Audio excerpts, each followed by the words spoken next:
Baba ka pa dun sa may tubig. Daan ka lang para hindi ka nila maramdaman.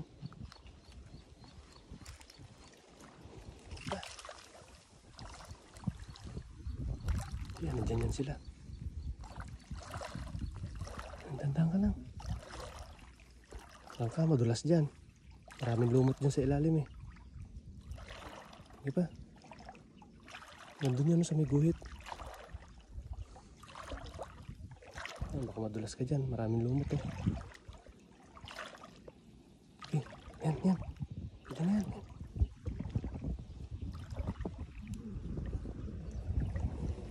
Okay, yan. Diyan na. Dulo na yan.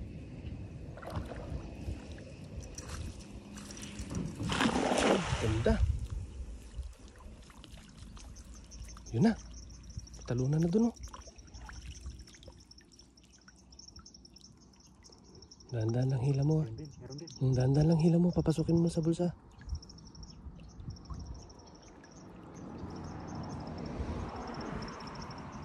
Masok na.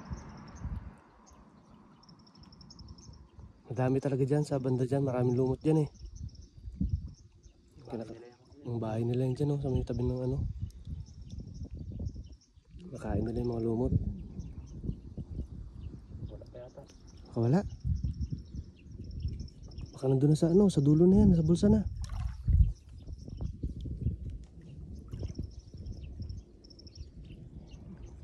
Ito pala yung guhit niyan. Oo, yung guhit na yan. Diyan yung, ganyan yung flooring yan eh. Nasa bulsa na yan. Ha? Yan na. Ano yan? Ay, mga banak. Mga banak. Hindi to, gilid mo. Baka makawala.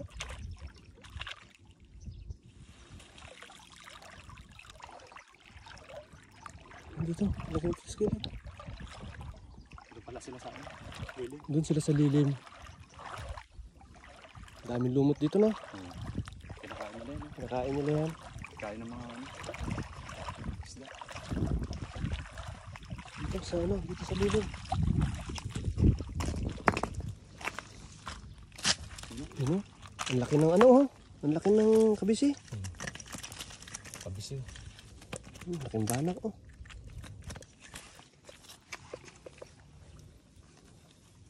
Taba.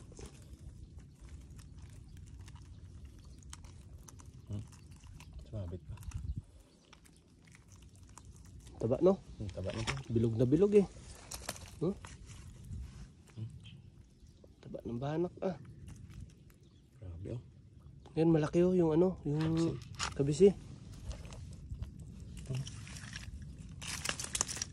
Masarap ano, masarap. Grabe. Silver oh. Ha? Ang kintab eh.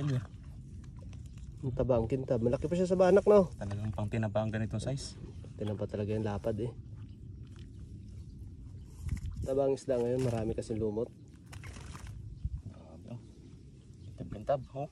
Pakintab ng isda oh. Grabe oh. Kintab eh. Ganda ng size nito oh.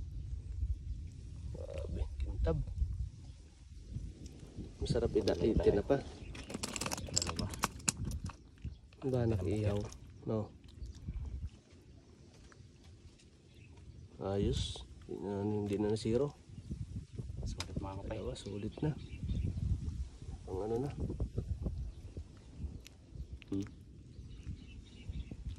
Ayos.